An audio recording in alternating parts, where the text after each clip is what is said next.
Good morning from the International Space Station Flight Control Room here at the Johnson Space Center in Houston, Texas, and welcome to Mission Control as we begin our coverage today of U.S. Spacewalk 87. You are looking live inside the equipment lock of the Quest airlock of the International Space Station as two astronauts prepare to venture outside the Quest airlock a short time from now. On your screen, you see on the left is NASA astronaut Woody Hoberg, and on the right is NASA astronaut Steve Bowen, who will be today's spacewalkers.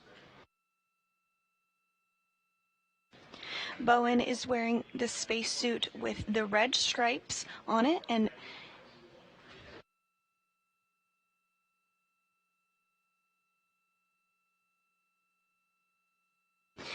again, Bowen is on the right side of your screen and will be wearing that spacesuit with the red stripes, and Hoberg is on the left and is wearing the unmarked suit today.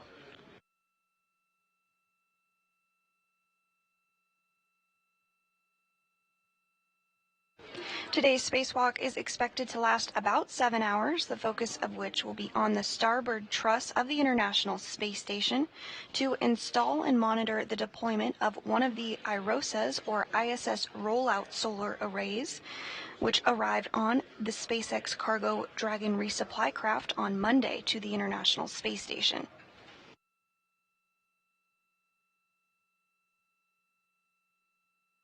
Today's spacewalk is the 264th in support of space station assembly, maintenance, and upgrades.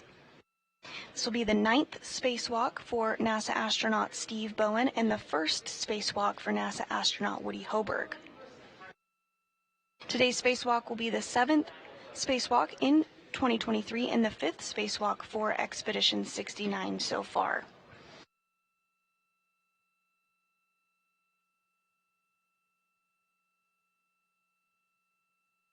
What you're seeing on the screen here is the crew as they continue to step through procedures ahead of stepping out of the airlock a little later this morning. Right now they're completing in-suit light exercises. You can see them moving their legs and hands slightly. These movements help acclimate the crew's bodies to the lower pressure of the spacesuit and purge excess nitrogen from their blood slowly. This is required to avoid getting the bends or decompression sickness. Earlier this morning, the crew worked through procedures to pre-breathe 100% oxygen in order to purge that nitrogen from their body as well.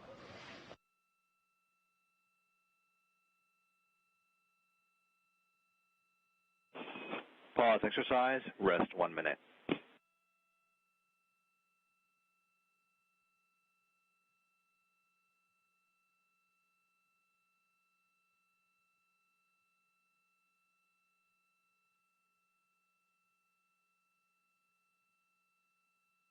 So again, today's spacewalk will see the crew members working to install the 5th IROSA to the International Space Station. This IROSA will be on the 1A power channel on the starboard truss of the International Space Station.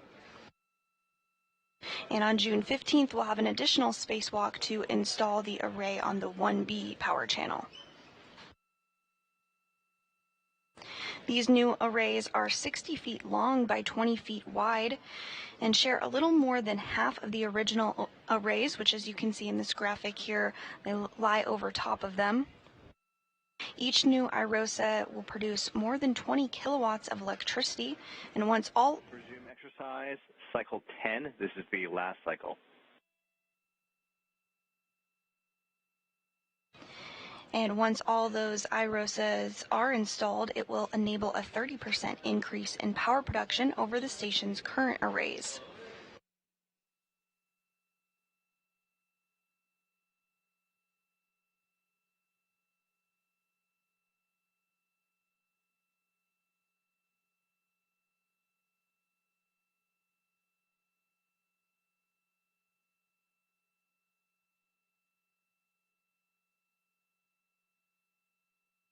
Continuing to get some good views of the crew on board the International Space Station as they step through those in-suit light exercise activities.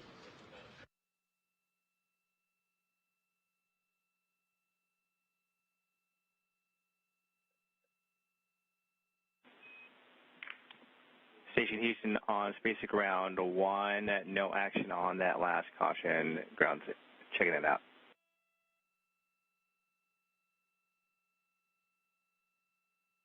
Station copies, no action on that caution message.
And now coming into frame is NASA astronaut Frank Rubio, who has been helping the crew step through their procedures and get suited up this morning.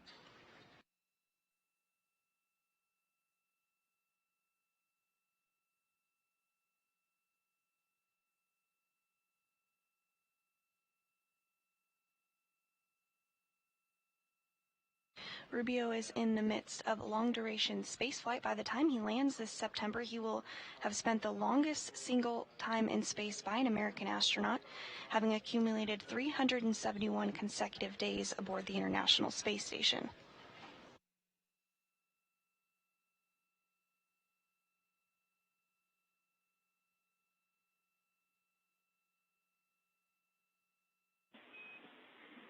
Station Houston, Space to Ground 1, just more words on that last enabled caution. It was dealing with an S12 MDM, but no impacts to the EVA. Ground is still investigating. Okay, Johnny, we copy all. Thanks so much for the words. Understand. No impact to EVA. Good to know.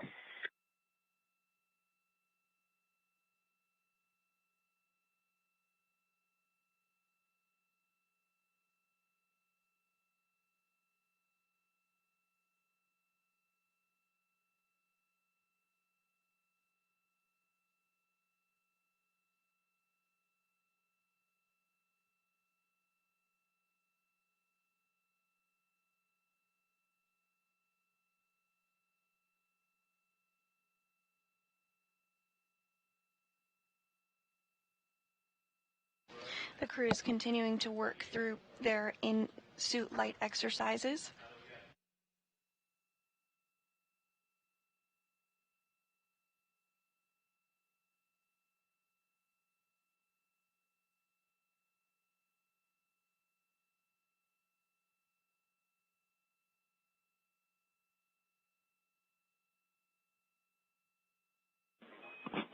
Airlock Houston, Space Ground 1, that completes the 10 cycles of in-suit light exercise.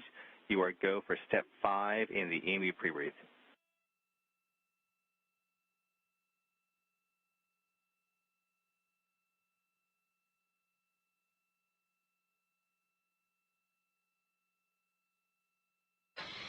And the crew has completed their cycles of those aisle exercises.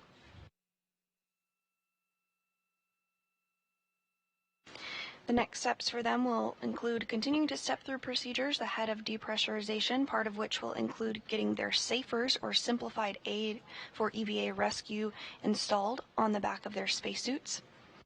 The SAFER is essentially a jetpack that could be used in the very unlikely situation that a crew member were to become untethered. Johnny, we copy. Go for 5. Thanks so much.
And we also have United Arab Emirates astronaut Sultan Al Nayati floating. On 1 for step 7 and waiting on your go for step 8.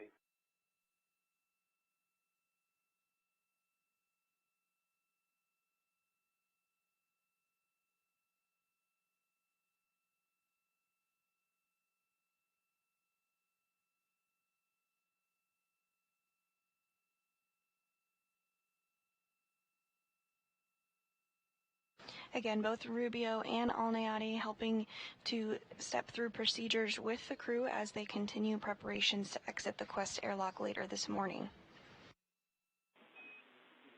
Frank, step 8 is in work. It's going to take about 10 minutes. You are go to proceed in step 9. We'll let you know when step 8 is complete. I'm sorry, step 7. We'll let you know when step 7 we'll leave echoes on and proceeding with step 9.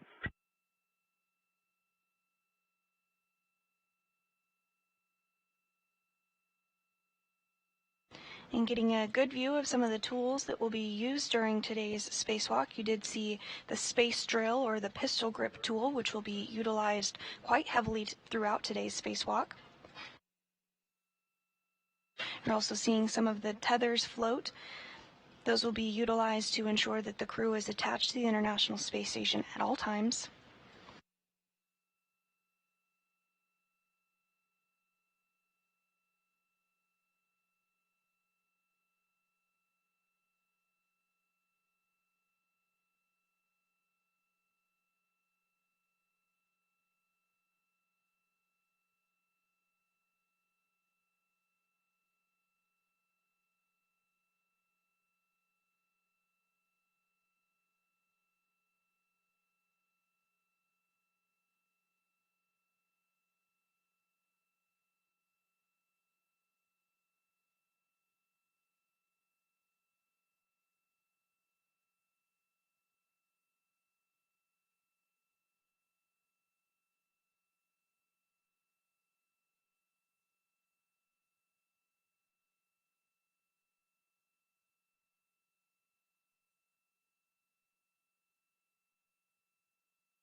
And Rubio is working to get those tools secured to NASA astronaut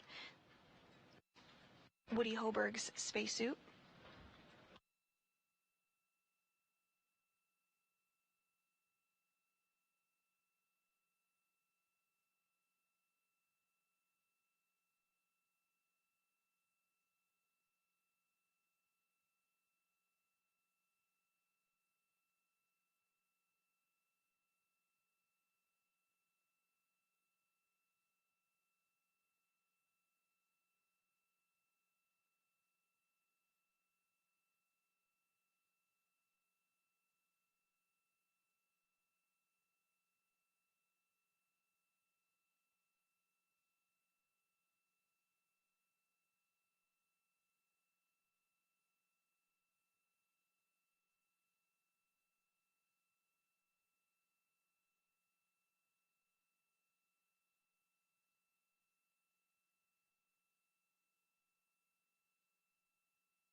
And Rubio now moving over to get those tools in place on Steve Bowen's spacesuit.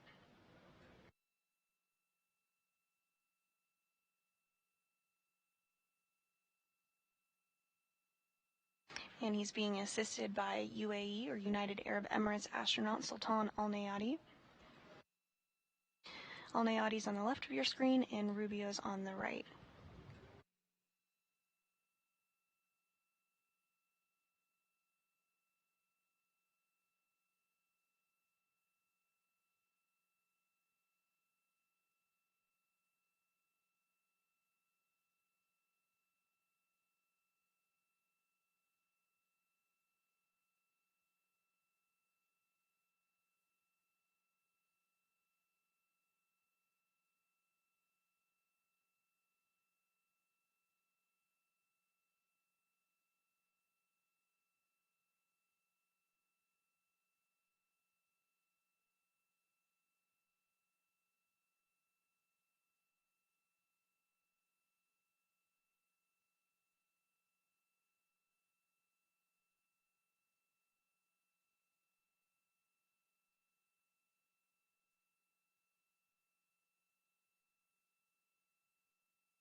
As the crew continues to step through those procedures to get tools secured safely to their spacesuits, we do have a video that will be an overview of today's spacewalk, where the duo will exit the station's Quest airlock to install an upgraded International Space Station rollout solar array on the 1A power channel on the starboard truss of the station.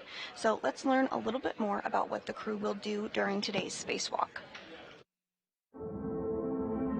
This video is for the ISS Rollout Solar Array, or IROSA, 1A install EVA. Steve Bowen, EV1 with the red stripes, egresses and receives a crew lock bag and puts it on his body restraint tether. EV2 with white stripes, Woody Hoberg, egresses with the crew lock bag on his body restraint tether and closes the thermal cover. EV1 translates up the forward face of the truss and goes starboard. He stops to configure safety tethers. EV2 follows a similar translation path and goes to the port crew equipment translation aid cart to temporarily stow his bag and retrieve an articulating portable foot restraint. Meanwhile, EV1 translates to the IROSA carrier, stows his bag, and retrieves his pistol grip tool. EV1 begins preparing IROSA for removal from the carrier, first releasing a restraint bolt on the upper IROSA. EV2 relocates the foot restraint and installs it on the space station's robotic arm. EV2 ingresses the foot restraint, and then the arm will move him away from the truss. EV1 translates to the lower IROSA and releases its first restraint bolt. He releases both anti-rotation devices back on the upper IROSA, and then will stow them in the crew lock bag.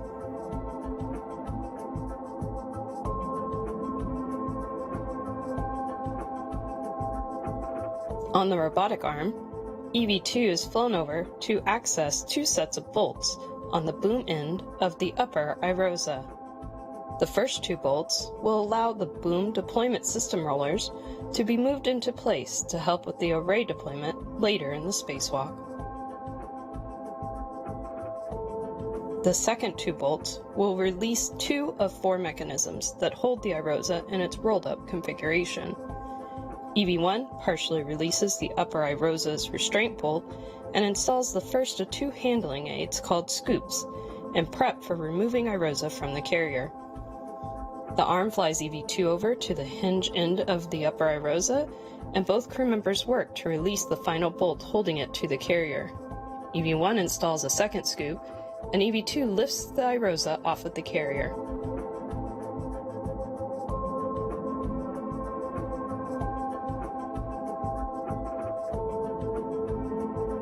After several maneuvers on the robotic arm, EV2 will arrive at the 1A mod kit worksite. During these maneuvers, EV1 will pick up the temporarily stowed bag from the port cart and reconfigure both crews' safety tethers, on his way to meet EV2 at the mod kit.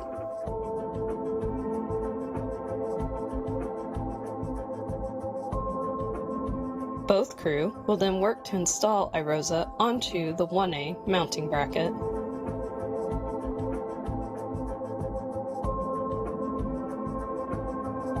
The crew will release the scoops, and EV2 will move into position to release the final bolt, holding IROSA in its folded position. Once released, EV1 will hold IROSA closed while EV2 egresses his foot restraint and gets into position. Both crew will then work together to unfold IROSA and secure the right side onto the mounting bracket. Once secured, EV2 will drive two hinge bolts that hold IROSA in the unfolded position. EV2 will then move away from IROSA to reconfigure a safety tether on the arm. EV1 works to drive 8 bolts to fully secure the IROSA to the mounting bracket.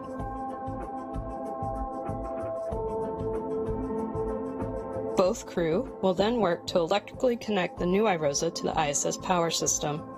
They'll first attach 4 connectors to IROSA, then both will move to either side of the legacy array to disconnect the old array and connect a Y cable. This will allow power to flow from both the new IROSA and the legacy array to the space station power system.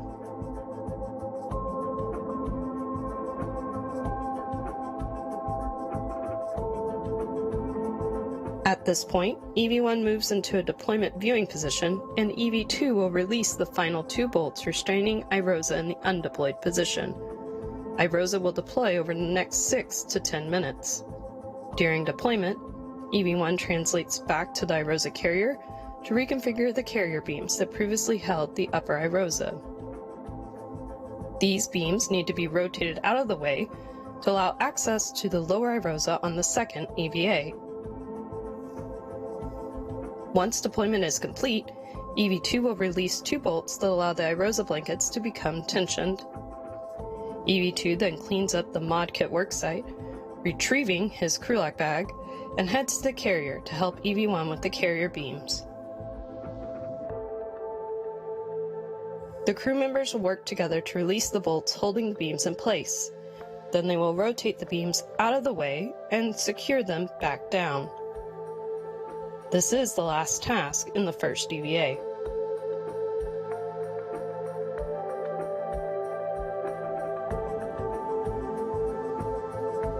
Both crew will clean up the worksite and translate back to the airlock. They will clean up their tethers on the way. They will then work to ingress and begin repressing the airlock. This will finish the first of 2 EVAs.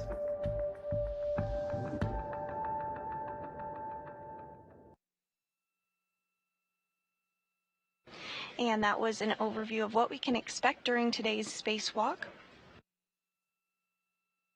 On your screen here on the top right, you see NASA astronaut Frank Rubio continuing to step through procedures to get the crew ready to head out of the airlock later this morning. And towards the lower left of your screen, you see United Arab Emirates astronaut Sultan Al Nayati.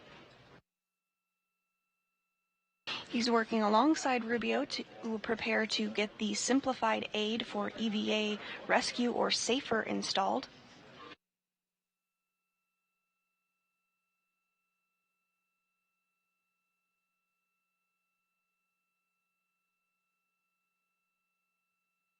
Once the SAFERs are installed on both Hoburg and Bowen, the crew will move through the airlock and start depressurization procedures. Wow.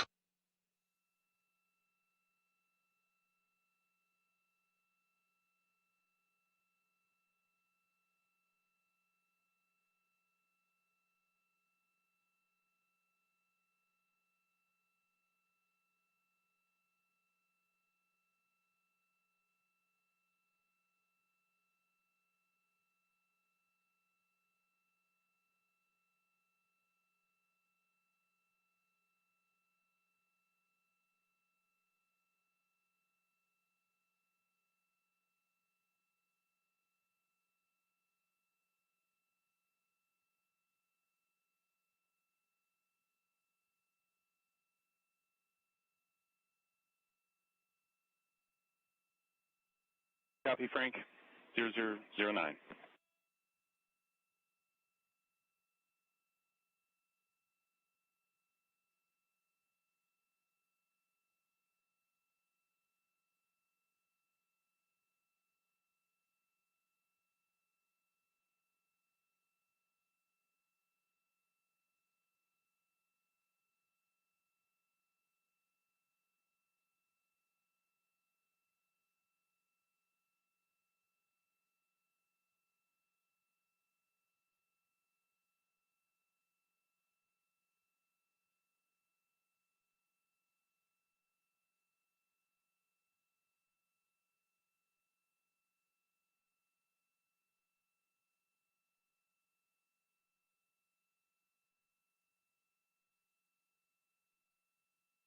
Getting a good view inside the backside of the Extravehicular Mobility Unit, or EMU. Those are the spacesuits that the crew will be wearing during today's spacewalk. They're essentially a mini life support system and provide all of the environment, protection, mobility, and communications for the crew members during spacewalks.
And as Rubio and Alnayati continue to step through those procedures, ahead of getting the crew ready to begin depressurization, we do have some statistics to go through today for our spacewalk. Today's spacewalk will be the 9th spacewalk for NASA astronaut Steve Bowen. He has a total spacewalking time of 54 hours and 19 minutes, and for NASA astronaut Woody Hoberg, this will be his very first spacewalk. Today's spacewalk will be the 264th spacewalk in support of space station assembly, maintenance, and upgrades, and will be the 7th space station spacewalk this year. And this will be the 5th spacewalk for Expedition 69.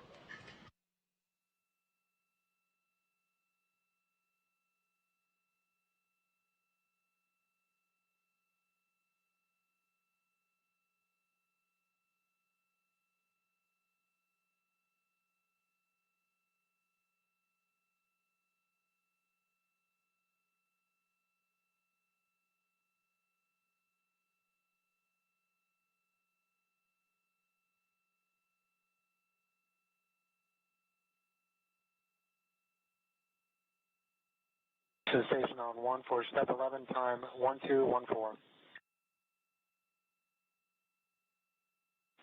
And we copy, Frank.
And if you're just joining us this morning, we have 2 spacewalkers preparing to exit the International Space Station's Quest airlock to install a new ISS rollout solar array. Those spacewalkers are NASA astronaut Steve Bowen, who you see in the center of your screen there. Station on 1 for step 18, extended canisters are 0022 and 0020. And copy, Frank. Good numbers.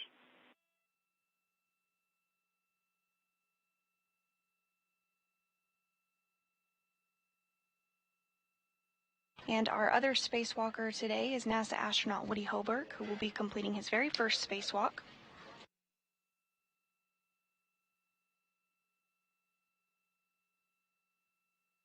Also in the equipment airlock is NASA astronaut Frank Rubio, as well as United Arab Emirates astronaut Sultan Al-Nayati. They're continuing to step through procedures with the crew ahead of getting them into the crew airlock for the depressurization sequence.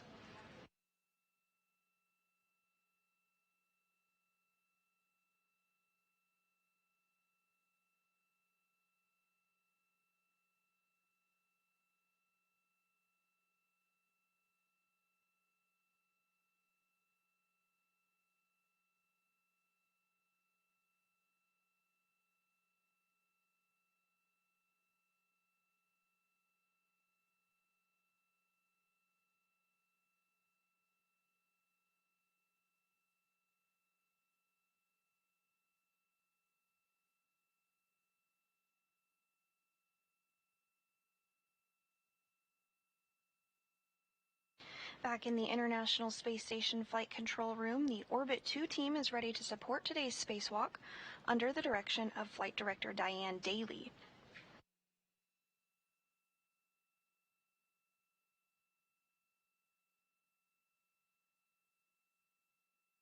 Station on 1 for step 21, time 1218.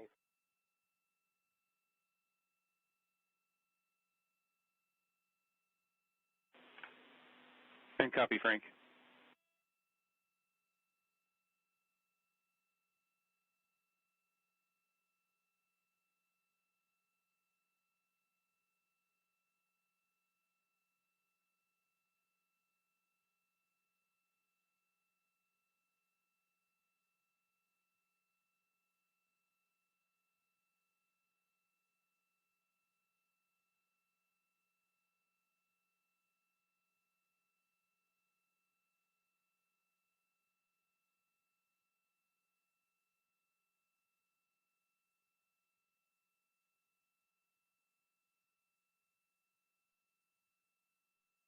In addition to Flight Director Diane Daly, the rest of the Orbit 2 team is supporting here from Mission Control Houston as well.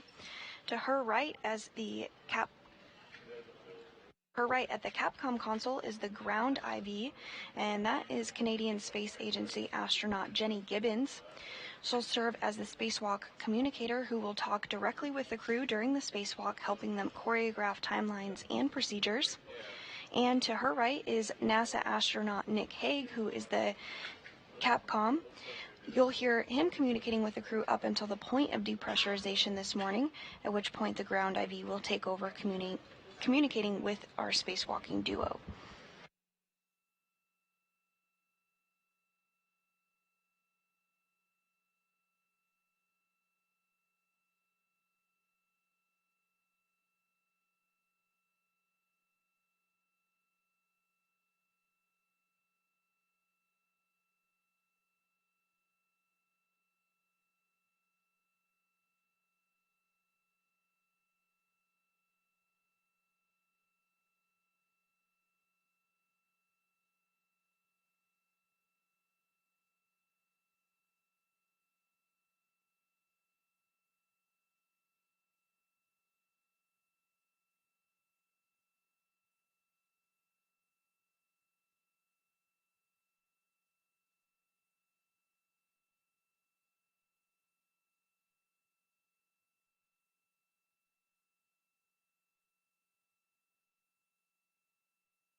Everything continuing to go smoothly this morning. The next major milestone that we can look ahead to is the installation of the Simplified Aid for EVA Rescue, or SAFERS, essentially the Space Jetpack.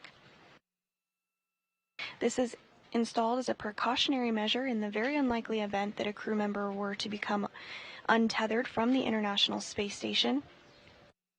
This jetpack would allow them to get back to the space station.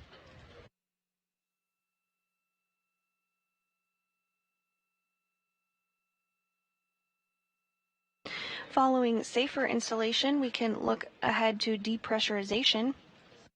First, the crew will move to the crew lock section of the Quest airlock, and depressurization will occur in a two-stage fashion. First, the crew lock will be taken down to 5 pounds per square inch of pressure. At this point, they'll pause depressurization to do a systems check, and then Station Houston on 1.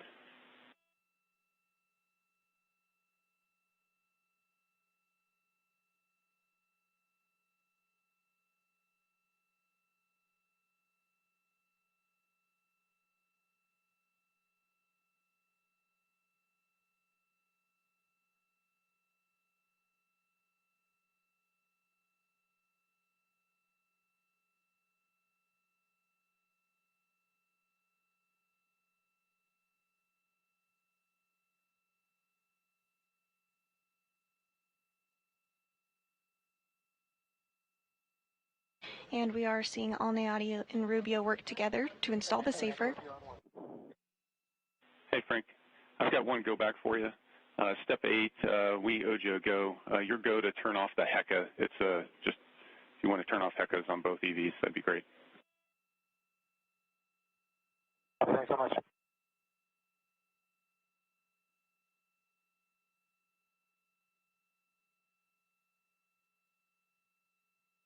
Again, Alneati and Rubio now working together to install the safer, simplified aid for EVA rescue on NASA astronaut Steve Bowen's spacesuit.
And Rubio and Alneati working to get that safer installed on NASA astronaut Steve Bowen's spacesuit. For today's spacewalk, Bowen is designated EV1, and he'll be wearing the spacesuit with the red stripes, which you can see on your screen there. Woody Hoburg will be designated EV2 and will be wearing an unmarked spacesuit.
Once both safers are installed, the next milestone that we can look ahead to is depressurization, and ultimately when the crew will then exit the International Space Station's Quest airlock. They'll then work together to install an upgraded International Space Station rollout solar array on the 1A power channel on the starboard truss of the International Space Station.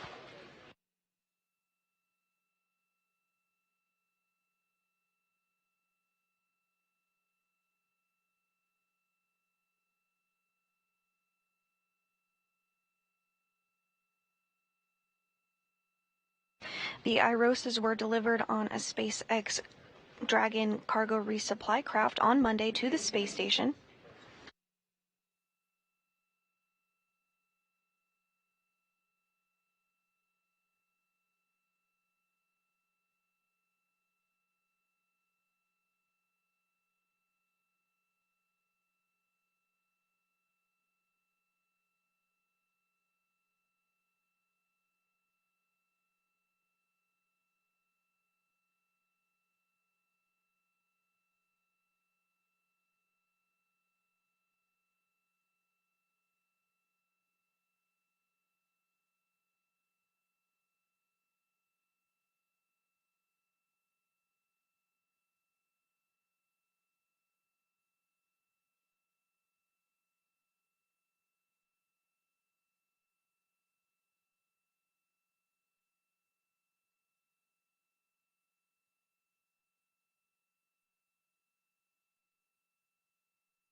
Rubio and Alniati continuing to get the safer, simplified aid for EVA rescue installed on NASA astronaut Steve Bowen's spacesuit.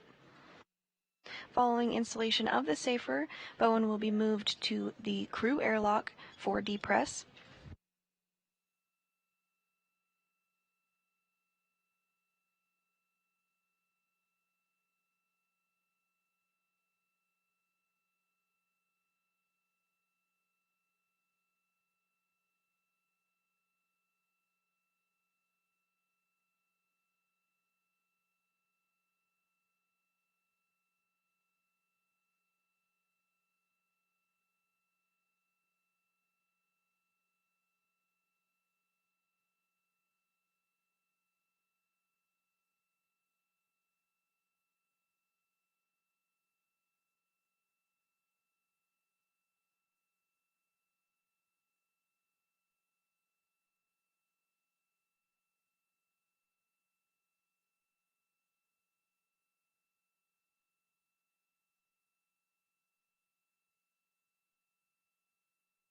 And Bowen now being moved into the crew airlock.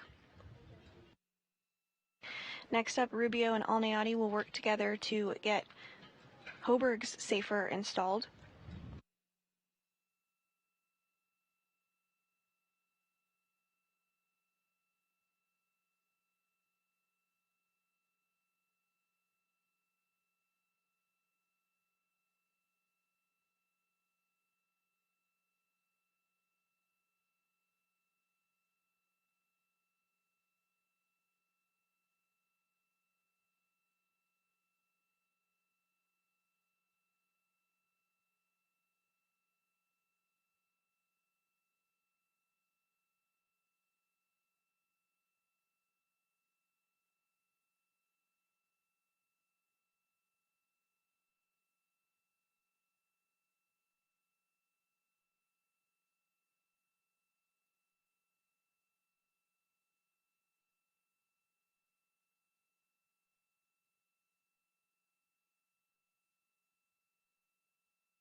And Rubio and Al-Nayati now going to work together to get the safer installed on Hoberg's spacesuit.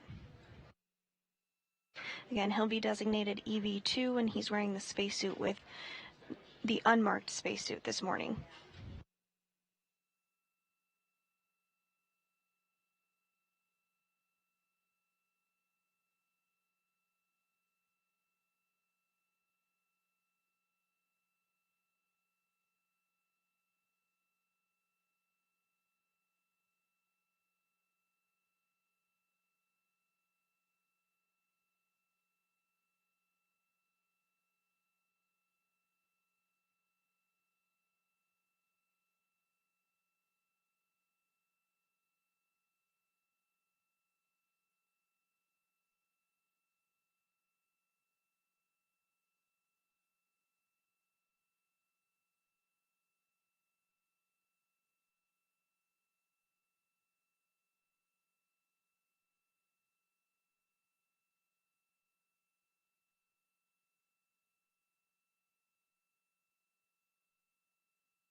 As Rubio and Al-Nayati continue to step through those procedures to get the safer installed, we can take a quick look ahead at what's to come. Following getting the safer installed, both crew will be moved into the airlock to begin the depressurization process. The depressurization of the airlock is done in a two-stage process. First, the crew lock will be taken down to 5 pounds per square inch of pressure. At this point, depressurization will be paused to do a systems check. Following this, depressurization will resume and continue all the way down to vacuum. Now, once vacuum is reached, the two spacewalkers will complete suit and communication checks before placing their spacesuit on internal battery power, which will officially mark the start of today's spacewalk. A U.S. spacewalk's start and end time is measured from the time the crew places their spacesuit on internal battery power all the way up until the time repressurization occurs, and they're back inside the crew lock following completion of their spacewalk. We are expecting today's spacewalk to last about 7 hours.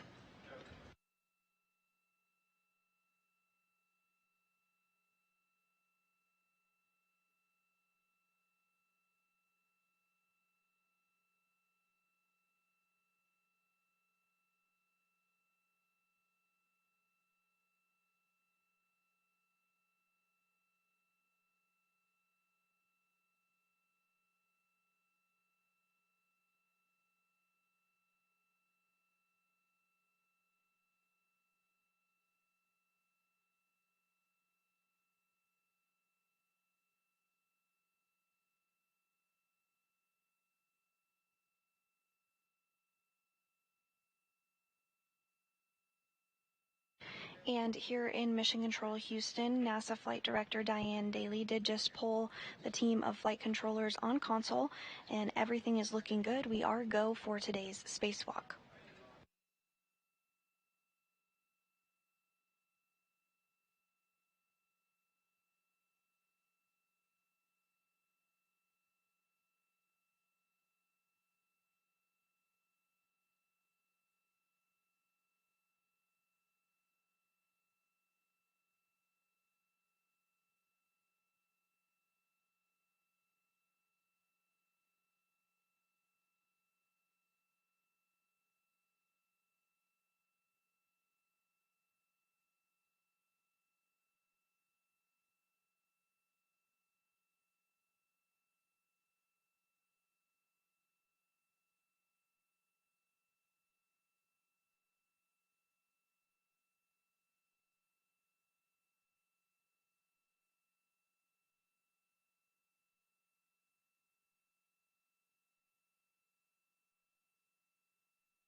Rubio now going to work to get Bowen moved into the crew airlock.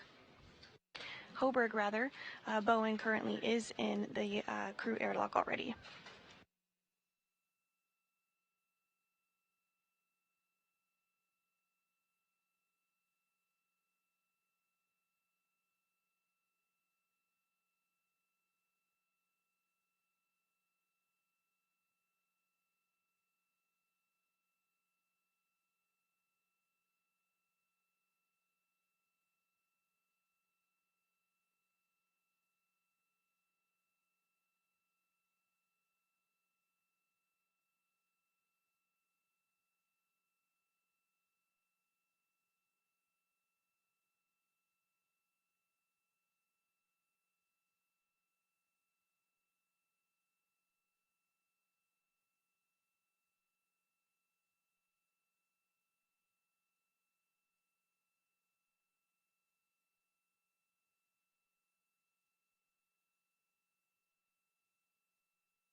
Both Bowen and Hoburg now in the crew airlock.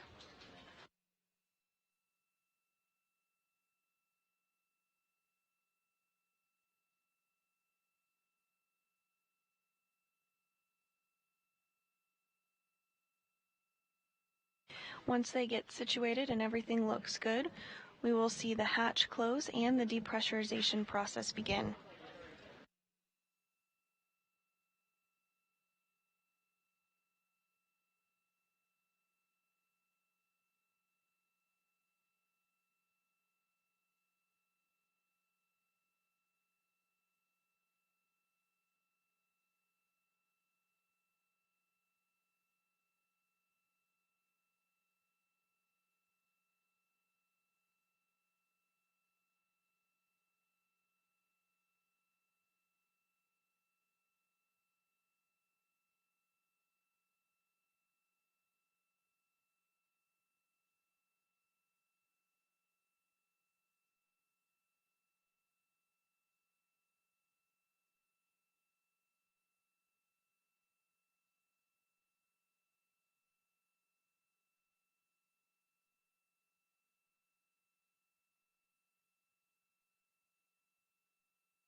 And Station Houston, when able, on 1.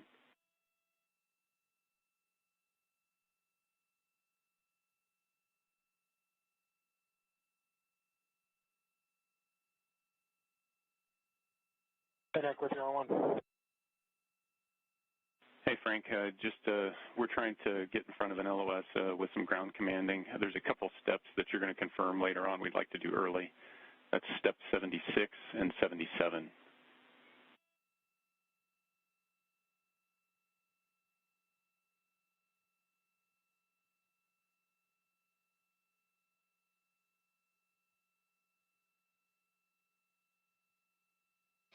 And that was the voice of... Okay, and Nick, 76 and 77 are in good config. EMER MPEV is closed, and node 1 VAP is connected to the gamma cat. Copy, Frank. Thanks for doing this.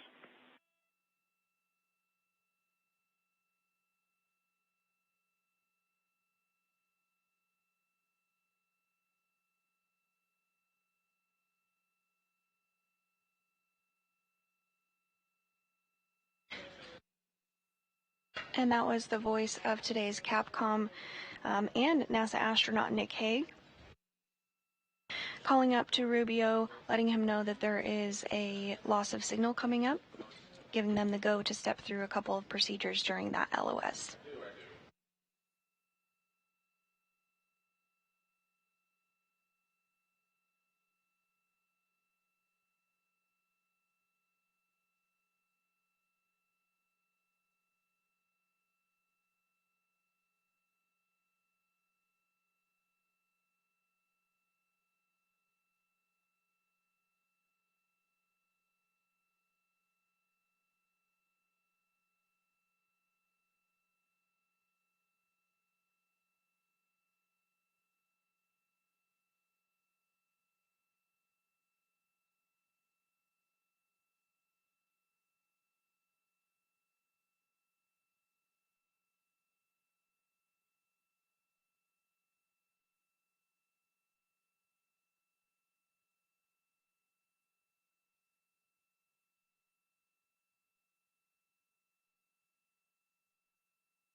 And Station Houston on 1.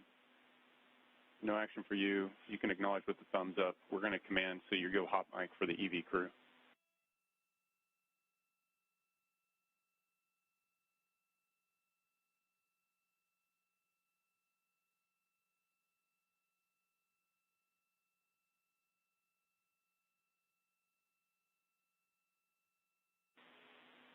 And Station Houston, we're with you on 1. If you try to transmit last, I want to let you know the crew is going to go hot mic here shortly, and also you've got to go in step 84. Okay, next copy. Crew will be hot mic and go on step 84.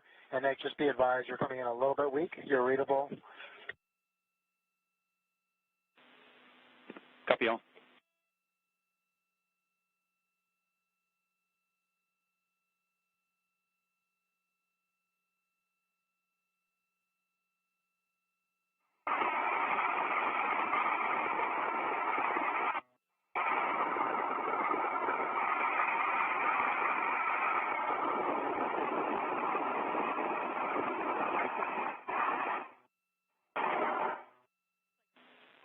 And Station Houston, you are hot mic.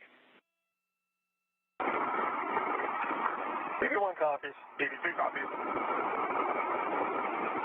And copy, we've got good voice, and just let you know we're 2 minutes out for a 12-minute LOS, and you are prime IV, and your go to press.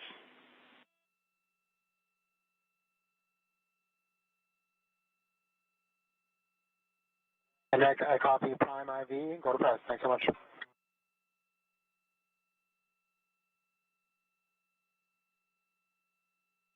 And we did just hear that confirmation from the ground that the crew is go to continue depressurization. First up, they'll close the hatch, which Alnayati and Rubio are working together to do, as you can see on your screen.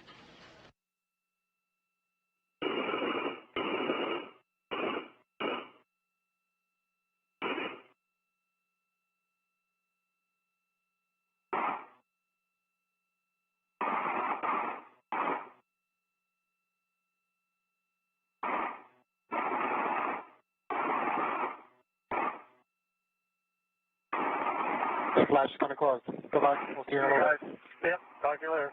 Thank you so much. Great Thank job. you, Frank. Great job. That was awesome.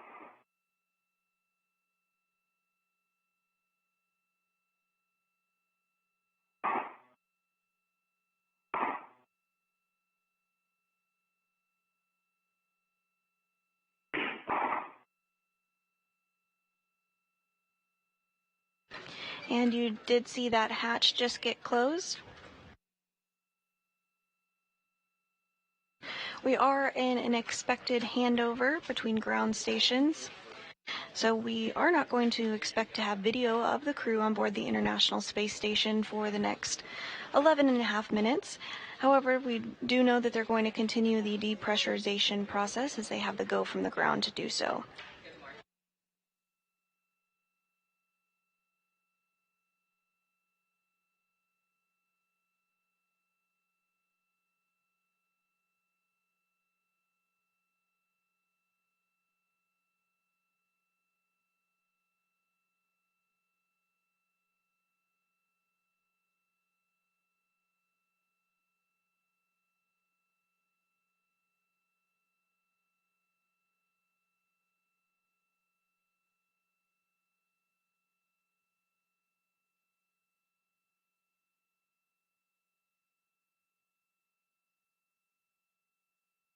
And if you're just joining us this morning, we have 2 spacewalkers who are suited up and in the process of working through depressurization procedures.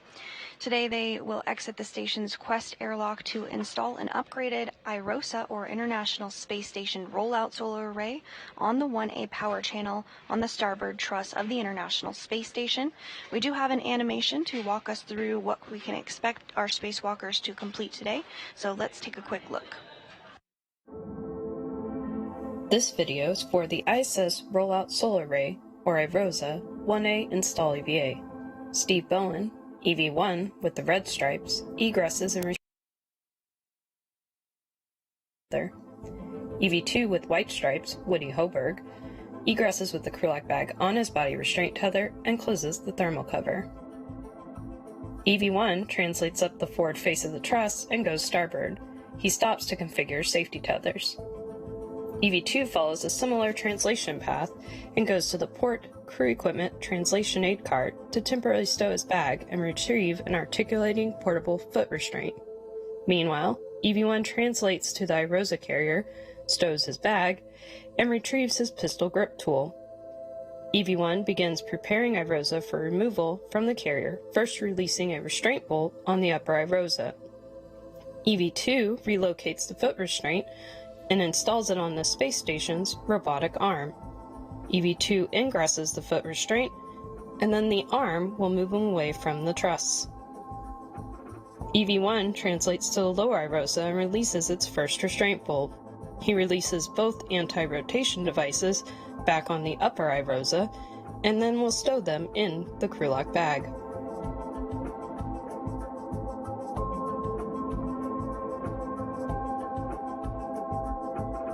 On the robotic arm, EV2 is flown over to access 2 sets of bolts on the boom end of the upper IROSA. The first 2 bolts will allow the boom deployment system rollers to be moved into place to help with the array deployment later in the spacewalk.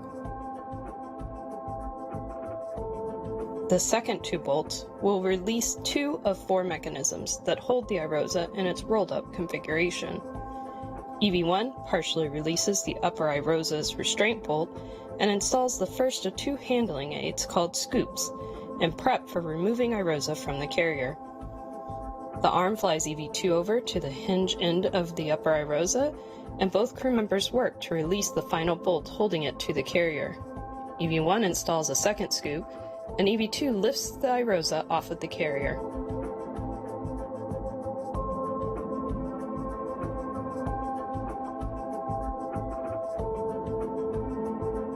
After several maneuvers on the robotic arm, EV2 will arrive at the 1A mod kit worksite. During these maneuvers, EV1 will pick up the temporarily stowed bag from the port cart and reconfigure both crews' safety tethers, on his way to meet EV2 at the mod kit.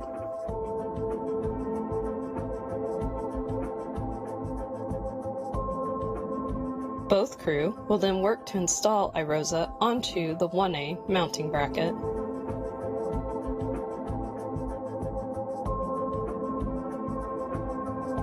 The crew will release the scoops, and EV2 will move into position to release the final bolt, holding IROSA in its folded position.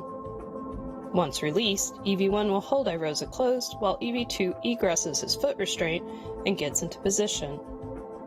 Both crew will then work together to unfold IROSA and secure the right side onto the mounting bracket. Once secured, EV2 will drive 2 hinge bolts that hold iROSA in the unfolded position. EV2 will then move away from iROSA to reconfigure a safety tether on the arm. EV1 works to drive 8 bolts to fully secure the iROSA to the mounting bracket.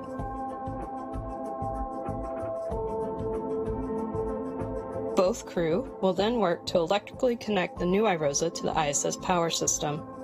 They'll first attach 4 connectors to iROSA, then both will move to either side of the legacy array to disconnect the old array and connect a Y cable. This will allow power to flow from both the new iROSA and the legacy array to the space station power system.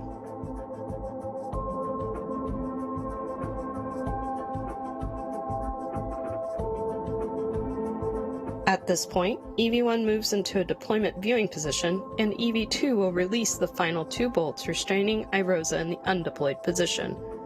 iROSA will deploy over the next 6 to 10 minutes. During deployment, EV1 translates back to the iROSA carrier to reconfigure the carrier beams that previously held the upper iROSA. These beams need to be rotated out of the way to allow access to the lower iROSA on the second EVA. Once deployment is complete, EV2 will release 2 bolts that allow the iROSA blankets to become tensioned. EV2 then cleans up the mod kit worksite, retrieving his crew lock bag, and heads to the carrier to help EV1 with the carrier beams. The crew members will work together to release the bolts holding the beams in place.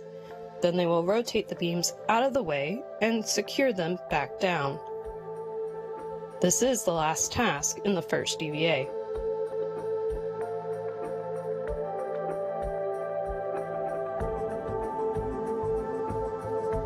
Both crew will clean up the worksite and translate back to the airlock. They will clean up their tethers on the way. They will then work to ingress and begin repressing the airlock. This will finish the first of 2 EVAs.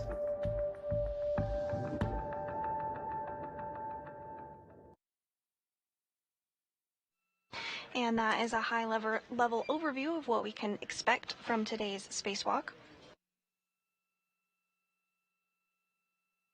If you're just joining us, 2 NASA astronauts are currently suited up and in the crew airlock and are working their way through depressurization procedures.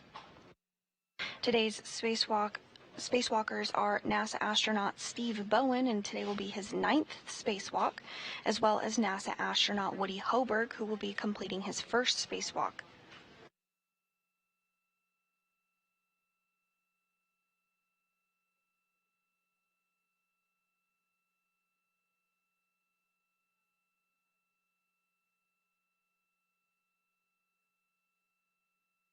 Bowen and Hoburg will venture outside for a spacewalk expected to last about 7 hours today, the focus of which will be on the starboard truss of the International Space Station to install and monitor the deployment of one of the iROSAs, or ISS Rollout Solar Array, both of which were delivered on a SpaceX Cargo Dragon resupply vehicle on Monday to the space station.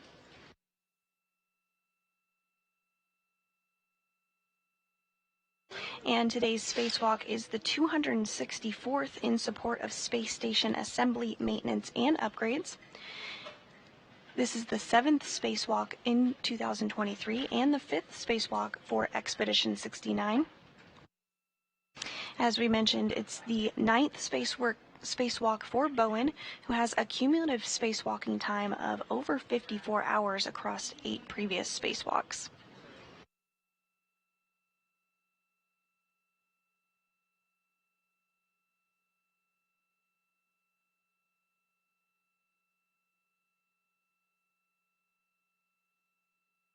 The iROSA that the crew will install today is 60 feet long and 20 feet wide.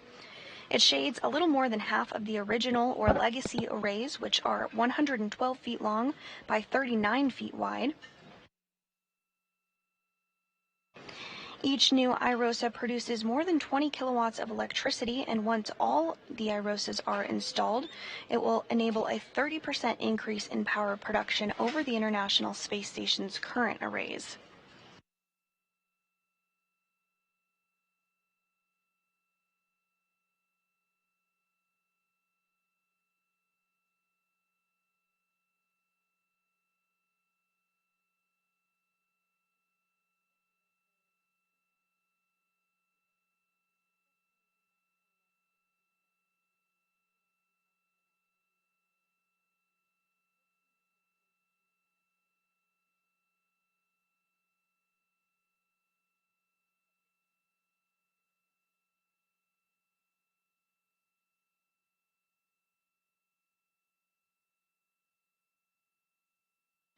And we are in a loss of signal period as we have a handover between satellites. However, we are expecting communications and video to be back here in less than a minute. During this loss of signal period, the crew has been stepping through procedures in order to work through depressurization of the airlock. This is done in a two-stage process. First, the crew lock goes down to 5 pounds per square inch of pressure, at which point that depressurization will be paused to do a systems check. And then following this, depressurization will resume to bring it all the way down to the vacuum. Now, once that vacuum is reached, the two spacewalkers will complete some additional suit and comm checks before placing their spacesuit on internal battery power, officially marking the start of today's spacewalk.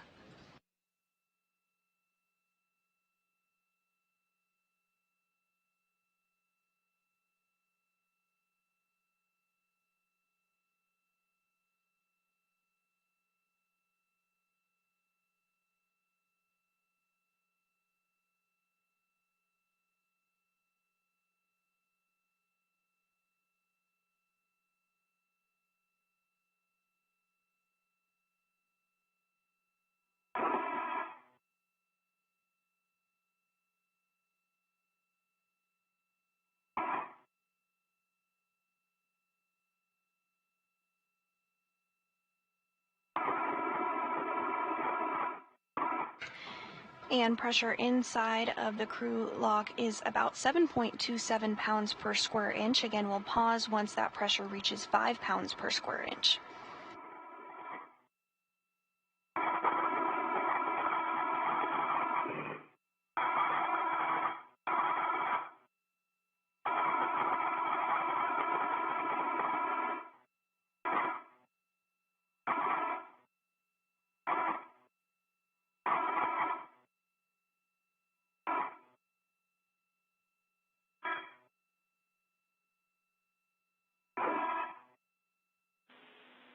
And Station Houston on 1, we're back with you, voice only.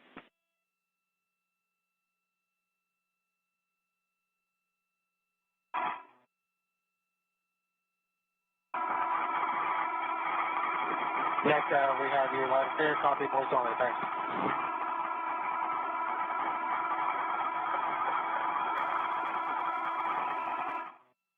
And Stephen, what do you guys copy? You have about 100 millimeters of mercury to go.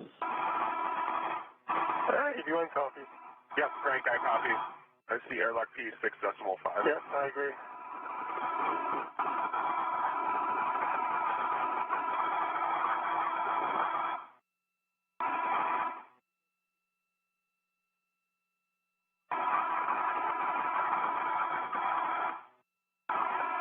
Pressure inside the crew lock now at 6.35 pounds per square inch of pressure.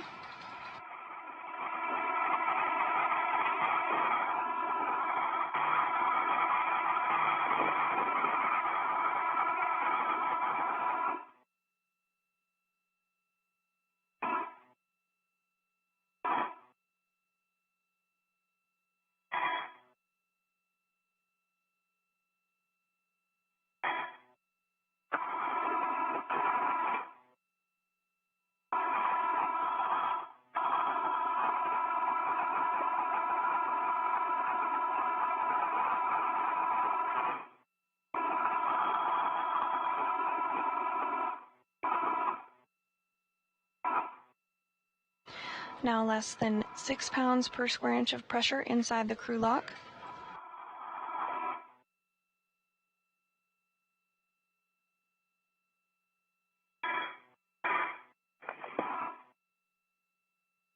Again, once we do reach 5 pounds per square inch, that depressurization will be paused to do a systems check.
Everything's still looking good for depressurization, now at 5.18 pounds per square inch of pressure inside the crew lock.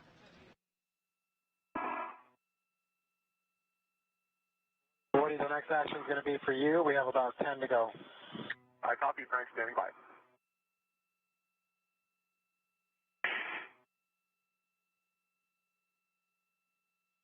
Woody, depress pump, man ISO valve closed.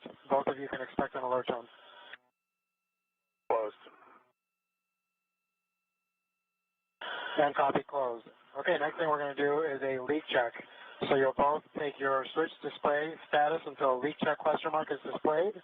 Hold that for 2 seconds, and then follow the displayed instructions.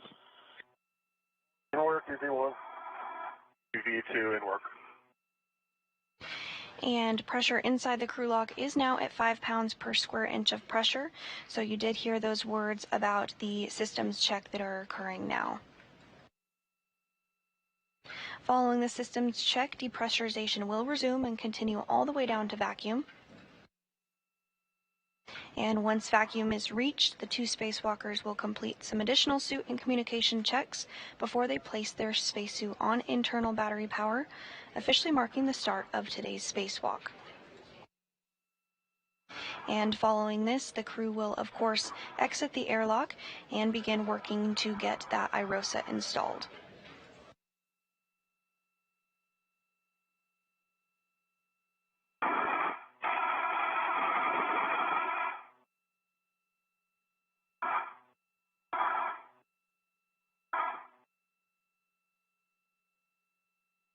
Check complete, EV1. Moving to EVA. That'll be a minute. Same for EV2. Copy, good. Leak check for both. Good news. And then correct, you both want your O2 actuators to EVA. So let me know when that's complete. EV2's in EVA. EV1's in EVA. The O2 actuator EVA for both Woody and Steve. Nice job. Woody, you're going to take the depress pump man ISO valve to open. Both of you can expect an alert tone. Copy. Press pump man ISO valve is open.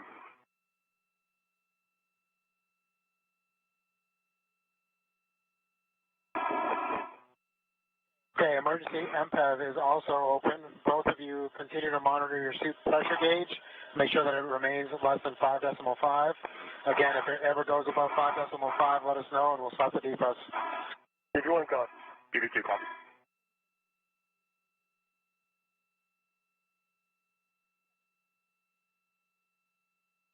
Woody, the next action will be at 2 PSI. Copy, I see it. And those system checks looking good. Depressurization is continuing as expected.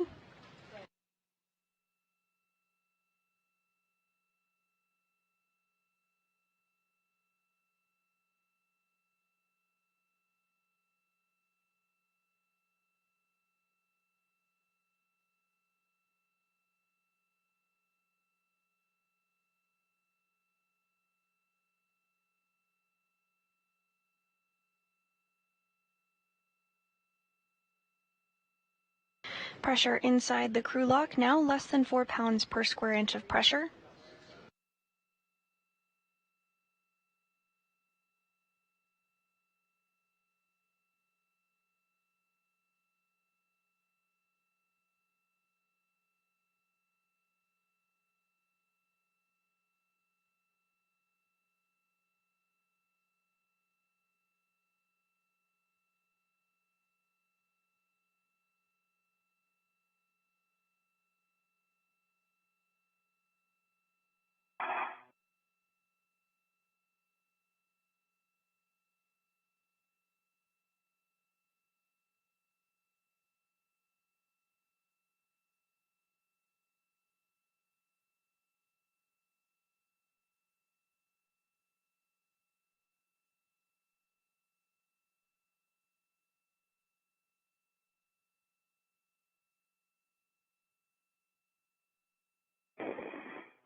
Pressure inside the crew lock now approaching 3 pounds per square inch of pressure.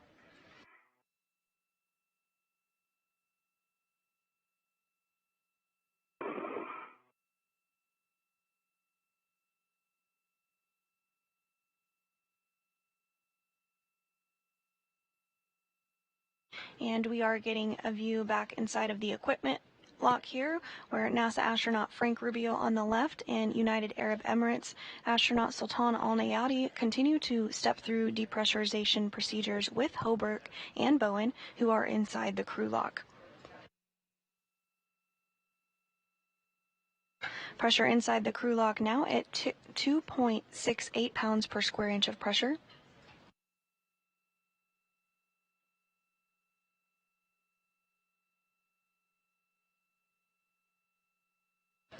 Once vacuum is reached inside the crew lock, the two spacewalkers will complete additional suit and communication checks before they do place their spacesuit on internal battery power, which will mark the official start of today's spacewalk.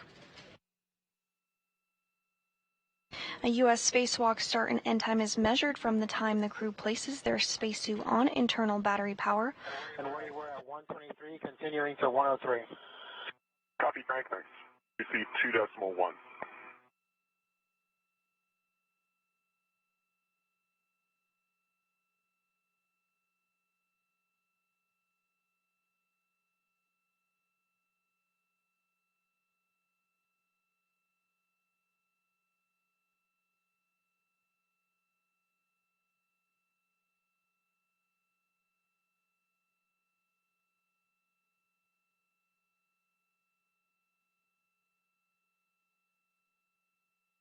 Now closing in on 2 pounds per square inch of pressure inside the International Space Station's crew lock.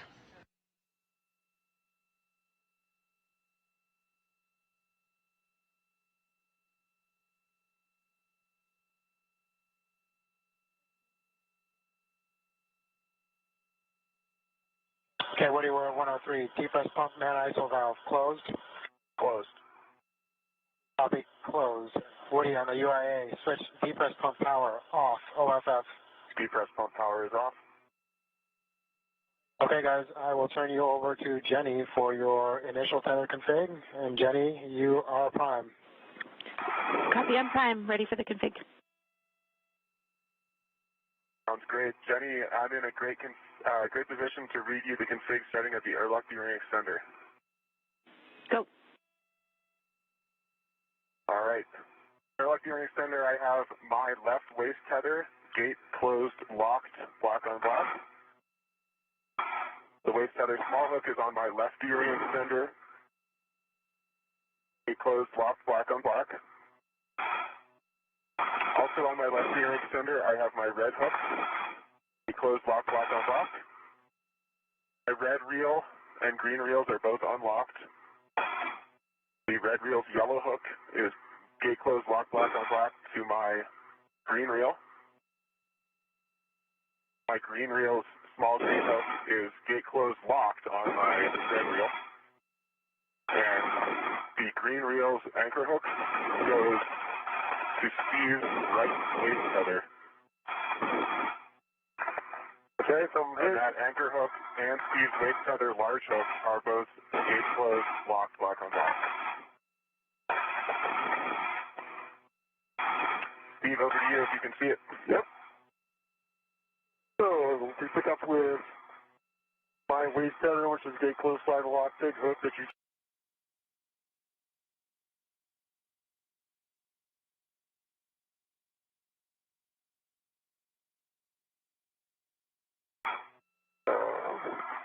Safety tether, red hook, gate closed, slide lock on my right B-wing extender. The yellow hook is gate closed, slide lock to the green rail. Both reels are unlocked. I have the blank hook to my mini workstation. On my left-hand side, I have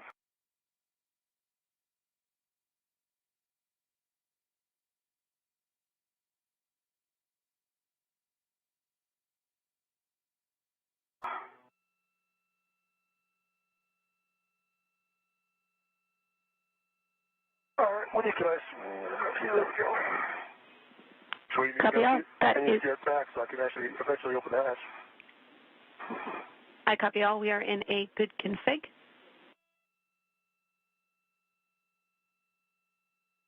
Thanks so much, Jams, and good morning to you and the Orbit 2 team. Good morning. We are happy to be here, excited to work with all of you.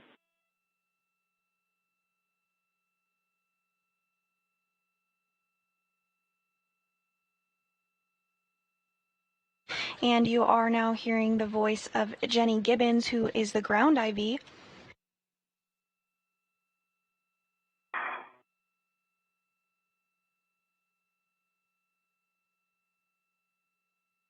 She'll be stepping through procedures with the crew during today's spacewalk.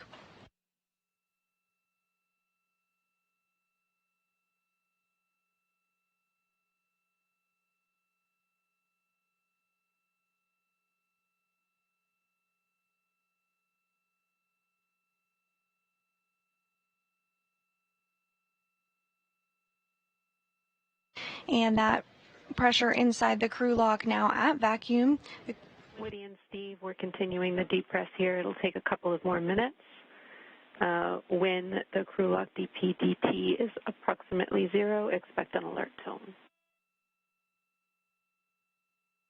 B1 copies. BB2 copies. That pressure inside the crew lock is continuing to approach vacuum. It's now at 0.97 pounds per square inch. Hey, you guys crush it. Good luck out there. It's going to be fun to watch you guys do this. Frank, we're depending on you. This is going to be good. You guys are going to work on this. It's going to work out really well. Frank, thanks so much. You guys did a fantastic job IVing this morning. Thanks so much for everything. Our pleasure. We'll see you in a few hours.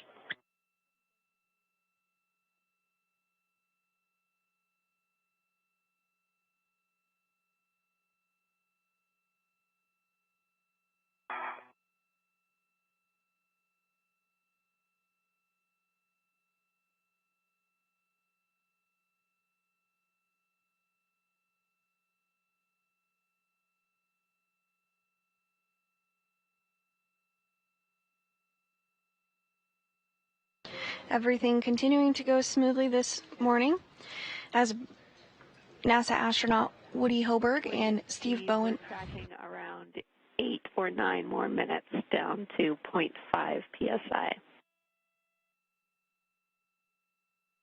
And Jay, that makes sense watching it go very slowly. Sounds good.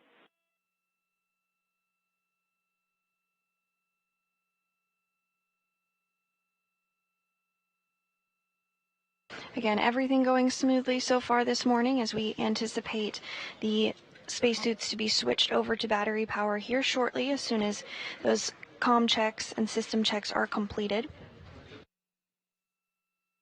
Following this, the crew will egress or exit the hatch after they open the thermal cover.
And we are continuing to get views inside the International Space Station. You are seeing NASA astronaut Frank Rubio, who helped get Bowen and Hoberg suited up and ready to go this morning.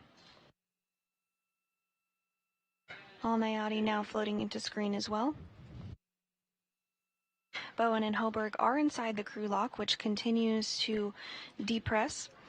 Now at 0.64 pounds per square inch, rapidly approaching vacuum.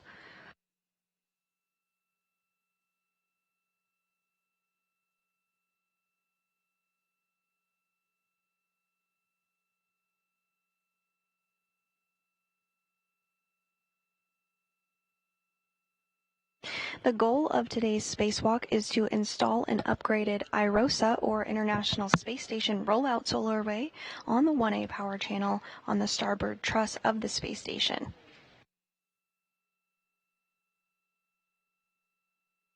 Today's IROSA installation will be the 5th installed on the space station.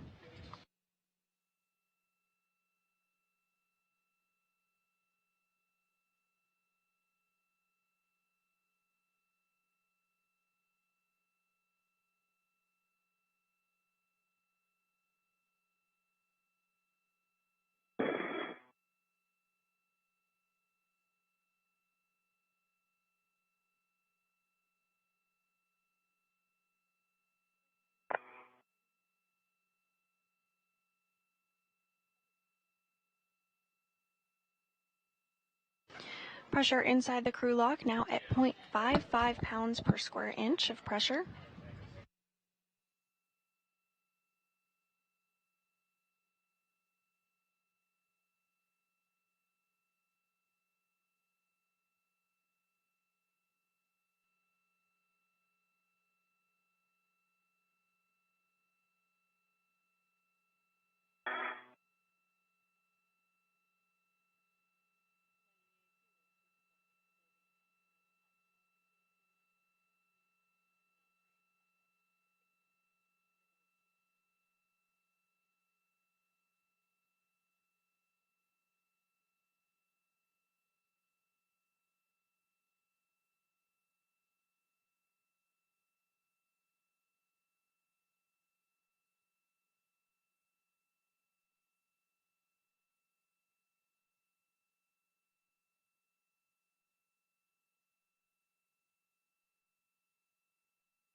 And pressure inside the crew lock now at 0.5 pounds per square inch of pressure. Stephen Woody, we are at 0.5 psi. You are go to verify the EV hatch gauge is less than 0.6 psi and open the EV hatch. And I see the EV hatch at 0.4. Copy, 0.4, you're go. All right, getting ready to open the hatch.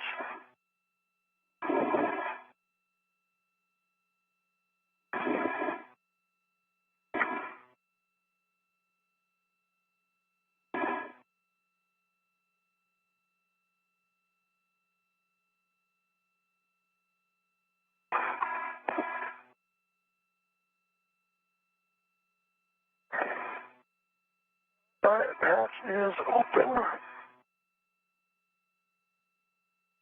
Valve is coming closed. Copy, Steve. Equalization valve is closed.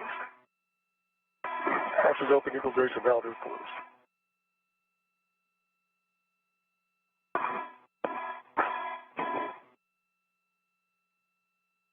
And we are hearing that the hatch is open. Pressure inside the crew lock now at vacuum. Both Hoberg and Bowen are now going to work together to egress or exit the airlock. Copy, Frank. Emergency MPEV closed. Now we are in post-depress.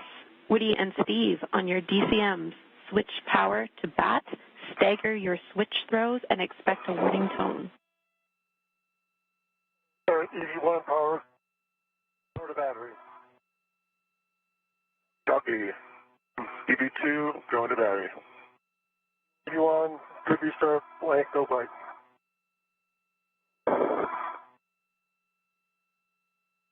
EV2, good restart, blank, no bite. Copy. We verified you have a functional display. Switch power